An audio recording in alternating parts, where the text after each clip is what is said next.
to the Indomitable Podcast. I'm your host, Di Cerullo, and today we have another great episode that will leave you inspired. My guest today is the indomitable Steve Jones. Steve Jones is founder and CEO of POCstock. POCstock.com is a global stock media platform that unapologetically focuses on people of color. They're on a mission to change the way the world sees Black, Asian, Hispanic, Indigenous, LGBTQIA+, people with disabilities, people with color, and the way we see ourselves. They're making sure everyone everywhere has access to positive, beautiful, and authentic images of people of color. Well, hello there, Steve. I am so grateful to have you here today. Hey, Di, thank you so much for having me. That was a wonderful intro. I appreciate it. I Well, need to hire you to do all my intros. Well, I'm happy to hear that. So for everyone listening, I actually know Steve. As you can see, I have on my POCstock shirt today. I actually know Steve from LinkedIn. And what I love the most about Steve is I feel like he is who leaders on LinkedIn and other places should aspire to be. He's always showing up as his most authentic self. He's always in the comments section of everybody's posts, making sure they feel supported and positive. He's always building that community. He's always involved in all the sort of issues that we are facing as a community. And every time I see him out there, I'm always thinking, man, I wish I could do more to make sure that he is getting seen by as many people as possible. So that's why I have you here today. And I'm so grateful you made the time. So thank you. No, I absolutely appreciate it. You're amazing, and and there's a lot of amazing people in my network. So anything I can do to support them, I'm always willing, because I would not be where I am if people didn't show up for me when I needed them to. So I'm always willing to pay it forward. Yes, I love that. Okay, so before we get too far into the weeds on people, why don't you talk to me about who you are and how you got to this place? I read that you were born in Barbados. Is that true? That is absolutely true. I was So born take us on the highlights journey. Oh, there's a lot of highs and a lot of lows, but I'll stick to the highs for now. Yeah, I was born in Barbados. I came to the States when I was 6 years old. I grew up in Brooklyn. I was always the child who took things apart and put it back together to try to make things the way I thought they should be and not the way things were. And that it didn't set well with adults when you're taking apart their electronics, but Yes. it really helped to set the foundation of how I grew as an entrepreneur and as a businessman, because I look out at the world and I see things the way they are, but I also see things the way they could be, and I try to close the gap to the extent that I can. I was an entrepreneur since 16, so I own several ventures. I used to go out to the South Street Seaport in Lower Manhattan, and at the age of 16, I was painting, airbrushing designs on tourist clothing, but that's how I would make my rent money, because I had my own place at that age. Because I grew up without. After the age of 15, I had no parents, so I was pretty much out, using my artistic abilities to support myself. So from then I went into the music industry. Then I moved to Jersey, met my wife, settled down, and founded a few other companies. I ran a digital marketing agency for 15 years right before POCstock. Yep. And tons of other business ventures. But the marketing agency is really where I learned about the lack of focus on diversity and inclusion and people of color. And that's where I kind of found that there was this huge gap that the stock photography industry was leaving open. And it wasn't like we're not here and we're not present in like as consumers buying these products, and the brands weren't communicating to us, right? They would just so it really is a long journey, but everything I've learned in my life prepared me for POCstock. Absolutely. The resilience of Brooklyn and my early stage ventures kind of helped me to be fiercely passionate about standing behind a mission and not just going after a business that's focused on money, but actually to do some good for the world. to change lives, to impact people. Like that's really, it Yeah. takes a lot to weave that into your business and make it part of your Yes. business model. But, my team, my partner, Deshaun Brown, our chief operating officer, Derek Lorraine, like we're 100% behind this mission. And as many obstacles that are in our way, we resolve to overcome them, because this is not just for us, it's for the next generation. It's more of a legacy play for us to leave the world better than we found it. Right. Right. Yeah. Wow, that's incredible. Honestly, the fact that you can stand in your identity in that way and just want to leave the world better than you found it in that specific way is just so meaningful and impactful. I always say, especially on this podcast, I thought I knew what it was going to be about, and I was so wrong. Because every time I talk to somebody who's doing good in the world, what they've done is become the adult that they needed. Right? They've become the change that they wanted to see in the world. And that's exactly what you've done here. It's so powerful that you didn't have anybody parenting you after like 15, 16 years old, and here you come, you're just like, cool, bet I got this, guys. Like, everybody get behind me. I'm on this. What do you think you drew that resilience from? What do you think you drew that strength from?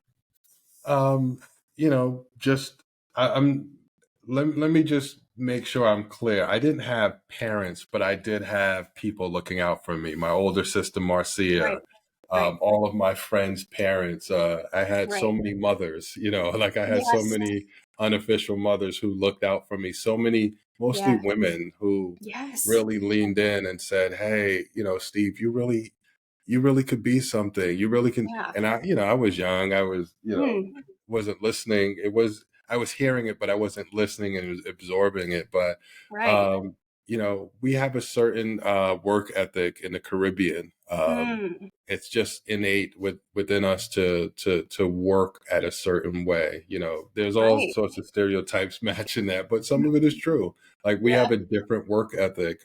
We look at opportunities differently than Yeah. a lot of other folks because we come from places where you don't have a lot. So you have to Right. be creative and you have to Yes. figure out how to make, we used to say how to make a dollar out of 15 cents. Yes. And I Yes. have that in me. My mother was an entrepreneur. Yeah. So it's in my bloodstream and, it's in my DNA. So, Hmm. that mixed with just at an early age, 6, 7, 8 years old, I looked out in the world and said, this can't be all that there is. This can't be as Yes. good as it gets. And Yes. although I never traveled anywhere, I just Mhm. had it in me to know that things could be better for people Right. that look like me.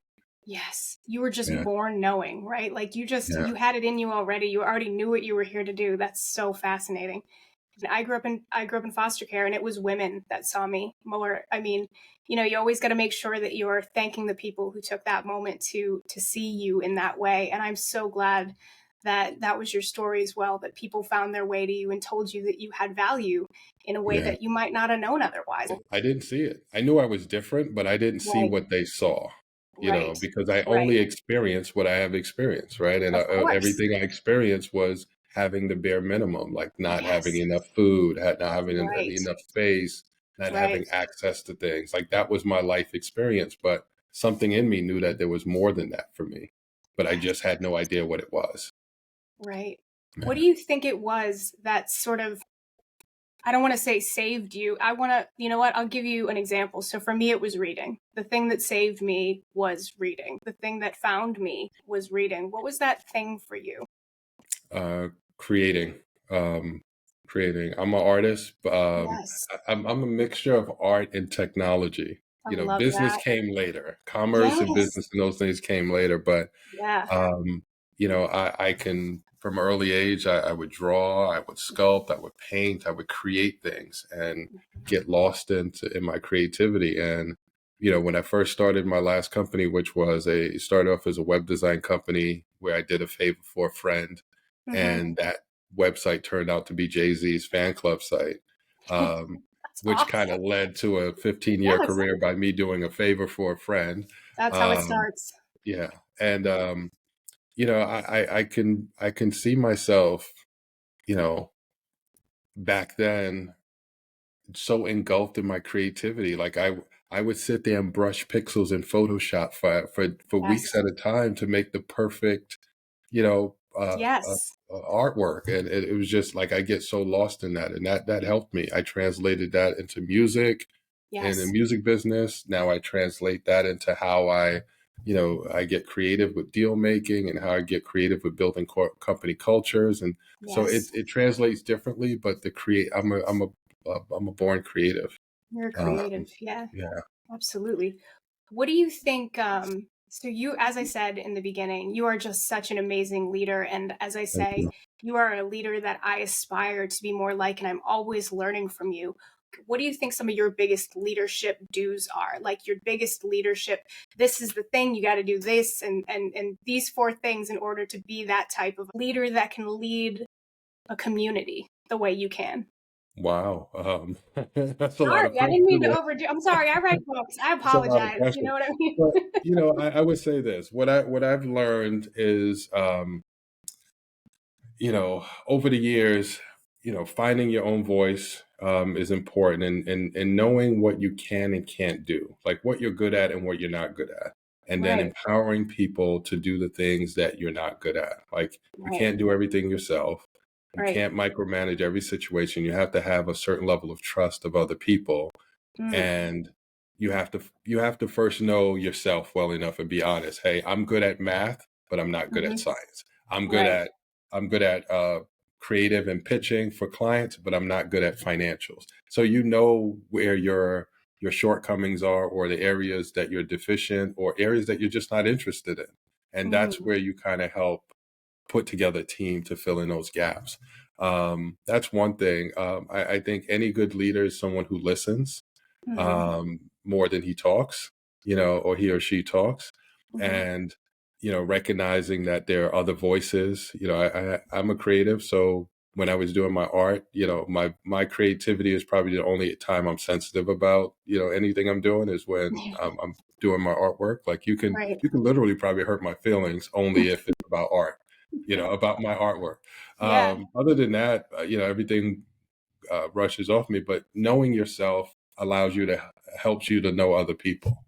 right. And what I found is that when I worked in corporate America, there were a lot of leaders, business leaders, who were only interested in the bottom line for the company.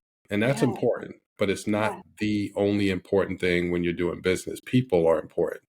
right, I've led cultures where people are showing up at 8 in the morning, leaving at 8 at night, not because I asked them to, because they were so inspired and passionate about their work. They were so invested in the outcomes that they just wanted to go the extra mile. They right, loved what they were doing. They loved to be, and that only comes from when you give people, when you see people first, you see them, you right. recognize what they do well, you empower them, and you give them a vested interest in being part of your mission and vision. So there's a lot of things that I could say, but listen to your people, trust people, Yeah. build systems, and empower people to execute and do what they do best. Wow. So What I'm hearing you say is see people and enable their purpose. So well said. that's well said. It's very thoughtful. Very Yeah, thoughtful. you said it better. No, You no, see- no, no, no, no. No, no, no. I just added some writer sparkle to it. That's what you said. Yeah, no, but I love it. Just the way you said it. Because that's ultimately what it is. For me, business is not just about money. It's mostly about people, and Yeah, and so that's how it's you what you bring out the spend your best. life on. Yeah, Yeah, it's what you're spending your absolutely. time at. Yeah. Absolutely. So tell me more about POCstock. What are you doing? What are you enabling? Oh, so in general, we've just hit our 4-year mark in November, and Oh we're my now in gosh, year 5. congratulations. I love Thank you. it. So Yep. we're officially over the 2-year hump, and we're Mm-hmm. starting to things are starting to come together. We've had some slow quarters, some slow years, some really great things that happened, some really crappy things that have happened, disappointments. Mm, But this year started off really good in terms of our outlook. So I'm happy that this year is looking really great, because last year this time unfortunately, we're not the victims in that, but a lot of folks were losing their jobs, and a lot Yes. of those folks were our contacts. They were the Yes. DE&I folks who were leading the deals Yes. and they were getting laid off in droves. So That's we right. had some major setbacks, and this year is a lot better. So we spent last year rebuilding a lot of relationships. So we have a lot of great partnerships. DEI is not dead, despite what you hear on social media. There are a lot of Tell great me about folks it. who are really, really Yes. fighting to make sure that there's a fair and equitable way to approach doing business. Right. And I applaud those folks because Right. I'm I'm the majority shareholder of POCstock. So, Right. and I'm the chairman of the board and the CEO. So I have a different vantage point to make Right. change and to do things. But if you're sitting inside of a company and you're pushing for that kind of change, knowing that there's a power structure that may or may not support it, that's real Mm. bravery right there. Yes, it is. Yeah. So I definitely applaud those folks. So right now we're just trying to partner with everyone Mm. who's really trying to make um, and center people of color in their marketing, in their advertising, in their media, in their business communications. We're just trying to show up as a resource so that no one ever says, "Hey, I'm trying to communicate with this diverse group, but I Mhm. can't find the visual assets to do it." So we're Yeah. just trying to build the world's largest and most inclusive content company to make sure Mm. everyone is seen, heard, and valued for what they bring to the table. Mm. Yeah. Why do you think, from where you sit, there's been such a big pushback against the DEI community? Um, well, the fact is, or the facts as I've paid attention to them, is there's been this long, at least 40-year campaign against the browning of America. The Mm. demographics are shifting, Mhm. and that's there's layers. So the bottom layer is Mhm. that the demographics of the US is changing over the next 20 Right. years. People of color Yes. will be the numerical majority. And That's right. right, so that also upsets the trajectory that the country's been on for the past 400 and 20 something years, right? Mhm. So that scares some folks. Right. It signals a shift in the power dynamic. Mm. A shift in where wealth goes and things like that. But, for the most part, that is the underlying thing. So there's folks who don't like DEI just because it represents a shift in the norms of the country, right? Right. And Right. what some of those shifts are, Black founders get less than 1% of all venture capital, 400 billion in Right. venture capital or whatever, we get Mhm. less than 1%.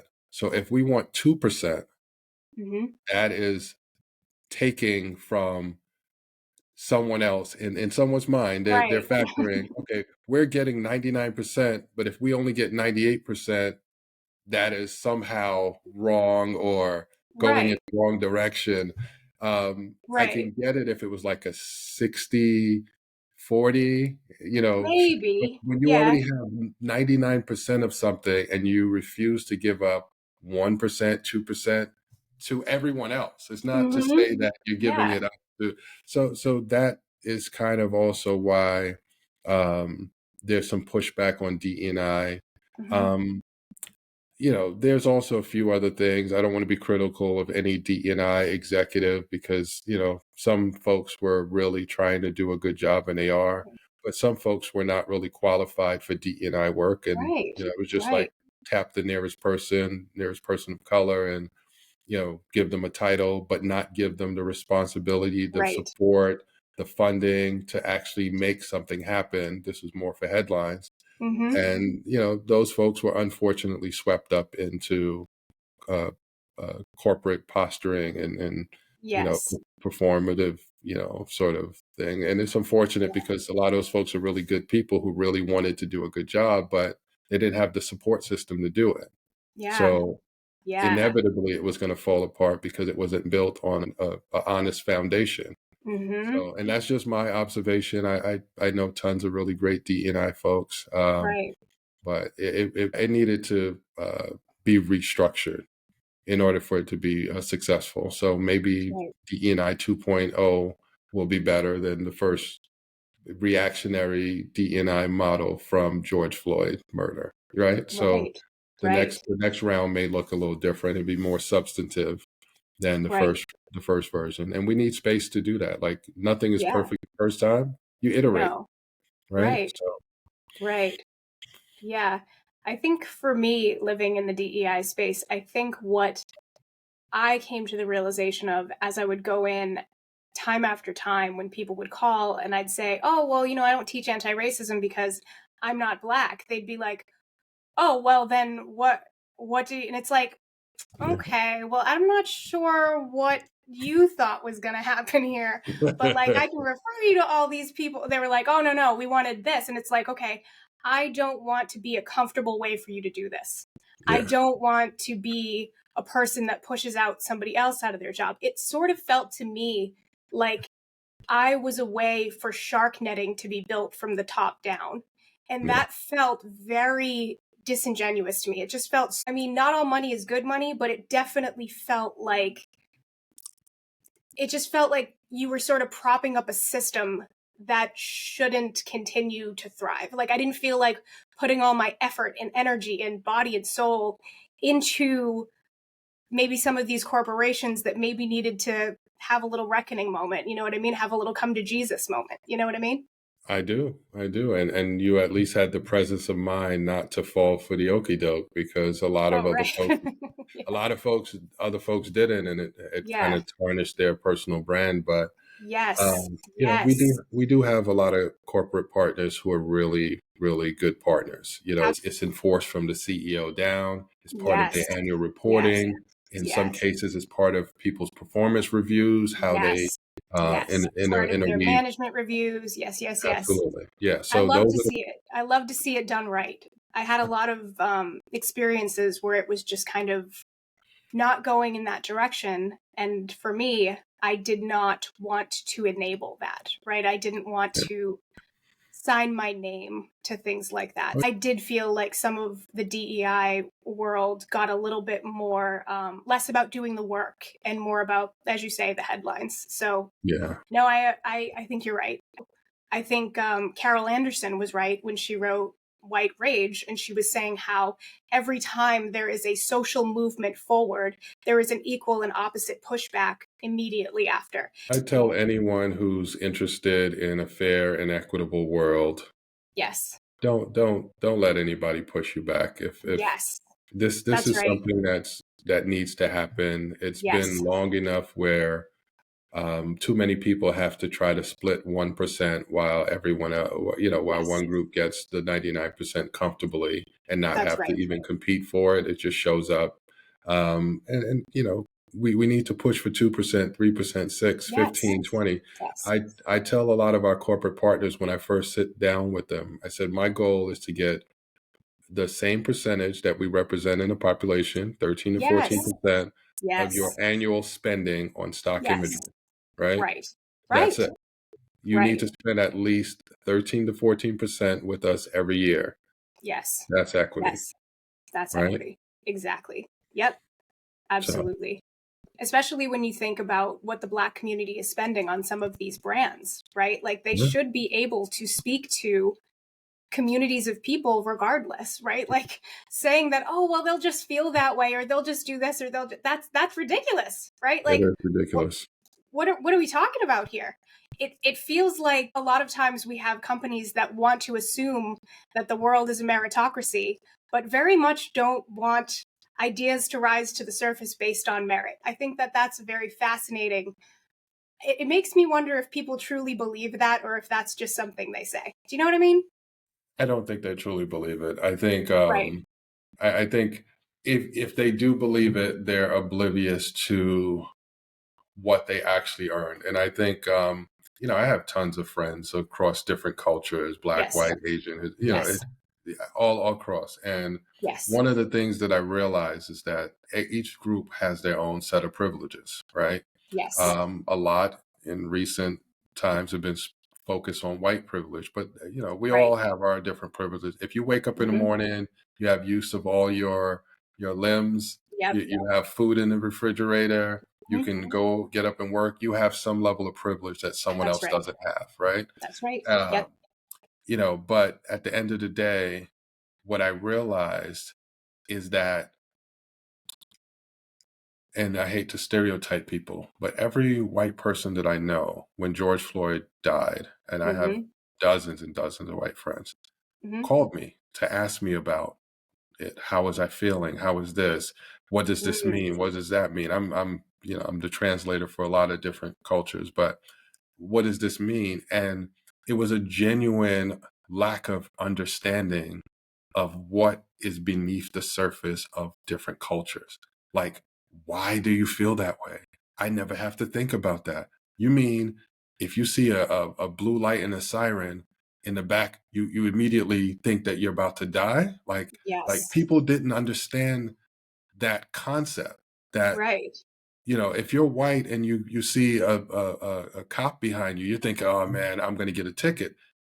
9 out of 10 Mm-hmm. times, if you're a black male, I'm Mm-hmm. 6'4", tall black Mm. male, there's a chance that you're thinking, am I going to die and not see my family? Right? Yes. So Yes. having those conversations with people and letting them know that this is not just social media chatter. It's like part of how we process the experience, the American experience. Like, it Right. has not been friendly to people who look like me at all Right. times. So, Right. but it is what it is. And, for folks who are fighting to change that and make sure that everyone can wake up in the morning and go after their goals and, work Yes. hard and feed their families and preserve their Yes. legacies, like that should be everyone's natural right to do that, Right. but without being encumbered by racism and sexism and Mm-hmm. ageism, any of those isms. Right. Just be able to live your life freely with, as long as you're not hurting anyone or, being malicious, like you should just be free to go live your dreams. And that's the kind of world I'd like to live in. That's the kind of world I'd like to, you know, take a few steps to help make, you know, I love that. yeah. So you do a very interesting and special thing every Father's Day. Will you tell me about it? Oh, I love um, it. I love it. So I have to ask. I have to ask. no, that's great. I'm a father of five, and one thing I've learned, there's a lot of stereotypes about Black men in terms Mm-hmm. of how, you know, present we are in our children's lives. Although, Mm-hmm. like, if you look at any of the CDC reports, they'll show that we our stats are generally higher in terms of Yes. quality connections with our kids. There are, obviously, in every culture, there are people who are not good parents, right? Right. But for some Yes. reason, the stigma is there for Black men more Right. than any other racial group, right? Yes. That's So right. what we did is we created a conversation called the Black Dad Challenge, Mm-hmm. and it happens on Father's Day, and we bring together a group of Black fathers, and we have an open, honest, vulnerable conversation about parenting and the balance of life and, the challenges. Some of us go through tremendous amount of challenges to stay in our children's lives. It may look like, from what you read and what you hear over and over, so you may think it's true that Black fathers are abandoning their kids and we're this. Yeah. No, that's certainly not the majority. There's definitely people who fit that mold, but that's where Right. stereotypes work. You take a Right. small amount of data and you Right. apply it to a large data set, That's right? right. So Right. that is not ultimately how we are as human beings. And Right. one of the things that inspired us to do this was when you looked at George Floyd and the impact that it had on people. The reason that Mm-hmm. was so transformative is because it's the first time that I can remember as an adult seeing a Black man being brutalized, but still humanized at the same time, Yes. right? Yes. Immediately, the media will trot out the worst things you've done. If you're a Black victim, Mm-hmm. they'll trot out the worst things you've ever done. Oh, That's he right. was on drugs. He was this. He was that. Like, Mm-hmm. that didn't happen as much with George Floyd as any other Yes. of those cases. And people Mm-hmm. saw him crying and Mm-hmm. pleading for his life. And I can't watch that video. I can't either. I Yeah. can't watch it. Like it literally shakes me to my core every time I Yeah. watch it. So the Black Dad Challenge was really to show the human side of Black men so that hopefully, if something like that were to happen and the media comes out with the images, you won't see George Floyd as a thug, as a resisting, you see him as a father. Hmm. He left behind a daughter. They took away that daughter's Right. father. That's right. Right. And Yes. that's the part of the story that's never really told when these things happen. So the Black Dad Challenge was really meant to show the human side of Black men and to really make people present to the facts that we are there for our kids. We do read, we do hair, we feed our kids, we play, Yes. we discipline, we do all those things in as high of a percent or in sometimes higher than Hmm. any other race of people. The stat Yes. is where we could do better if this were an indication of doing better, is we're not often living in the same household and we're not often married to the mother. Hmm. Those two stats are where we're trending lower, but not that does not affect your ability to parent, Right. right? Right. Quality Right. interactions are not relying on you having a marriage. I mean, I'm Right. not telling you I'm anti-marriage. I'm married for 25 years. So I'm Right. just saying from a data standpoint, they look at that data as an indicator of whether you're a good parent or not, and they're not the same. Well, it seems like they're comparing, and whoever they who are deciding what is moral and what is good are deciding based on stigma anyway. It doesn't seem like it's following data. It seems like it's following stigma. If the idea is to make all Black folks seem a certain way, then finding something within the community to blame seems to be more desirable than actually following what the science suggests, correct? Like it feels as if what we're doing here is getting a narrative and seeking out an excuse or a reason, because there are a lot of communities. I mean, Latin communities are also led by women, are also often single mothers, are also often, big families that are being, and children being raised by each other's and our aunties and stuff like that, and our tias. So like when you say that, I'm kind of like, yes, but that's not really always the way it looks for us culturally, right? It doesn't Yeah. have to be like that to be a good parent for a child to be loved, right? Like it doesn't have to look a certain way to be right and moral and right. It seems like we're setting something and then finding science for it, and that doesn't feel, you know what I mean? Yeah, no, you're exactly right.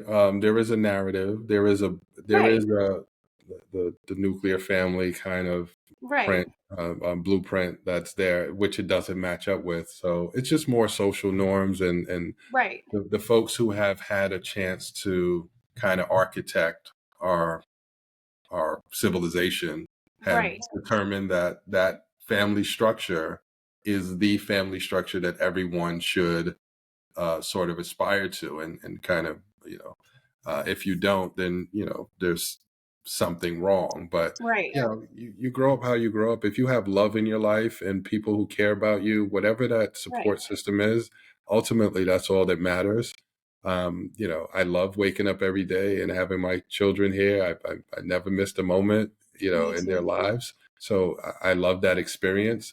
But, if I were still able to have those rich experiences with them, and I wasn't, in a relationship with my wife, and they still turn out to be good, whole human productive humans, then Mm. I would still think I did a great job as a parent.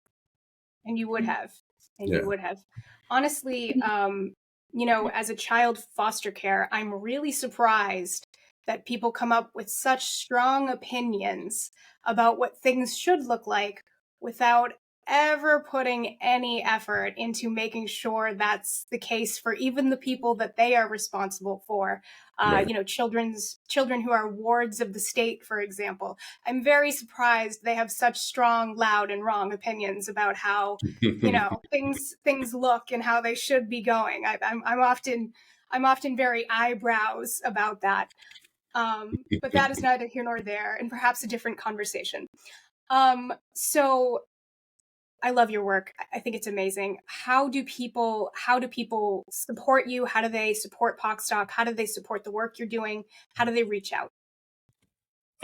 Again, I'm always one of those people who look at levels, so different entry points. I would love everyone at the sound of my voice and your voice to go to POCstock.com and either sign Yes. up as a contributor to send us Mhm. content. If you're a photographer, videographer, illustrator, we're always looking for content that tells different stories.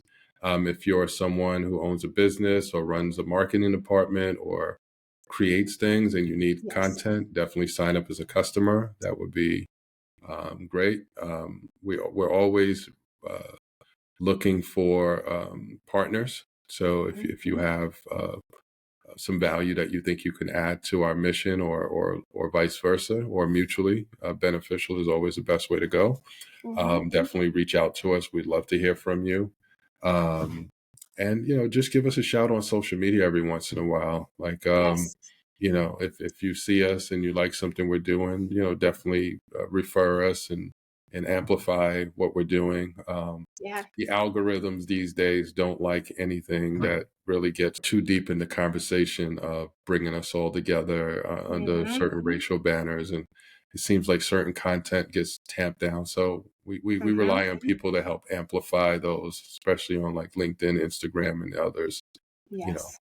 you kind of get shadow banned here and there when you talk about Mm. certain topics too loudly, even if That's they're right. positive. I Positive try to. topics. I know it seems like the goal of social media lately is to drive people apart and to, you're more engaged if you're angry. So like organizations that are doing like the work and are expending positive energy into the world are the ones that are being downgraded. That's incredible to me, and it says a lot more about social media than it says about organizations like yours, I think. Absolutely. And we've witnessed some of that happen. I used to run a Yes. marketing agency, so I know how things perform and I know when the shadow ban is happening. Um, Mhm. Look us up on social media. We're heavy on LinkedIn and Instagram Mhm. at POCstock, and follow, share, like, comment. Mhm. That's more than enough. We can use as much support as we can get. It's a big mission. It's bigger than us, and Yes. we invite everyone to join. Absolutely. And I'm going to get the link from Steve about how you can get this super awesome hoodie and wear it out to all of your favorite occasions, because I'm telling you right now, this is my favorite hoodie. I have lots of hoodies. I live north of Boston in Massachusetts. It is always cold here. This is my favorite hoodie.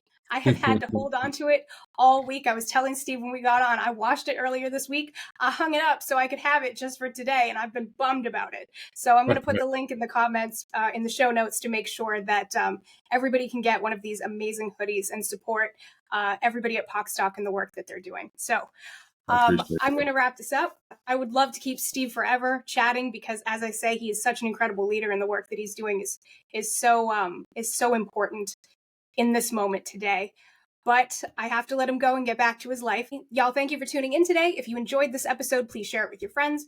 Don't forget to subscribe to the Indomitable Podcast for more incredible stories of humaning. Remember, my new book, Indomitable, A Foster Care Story, is available wherever you get your books.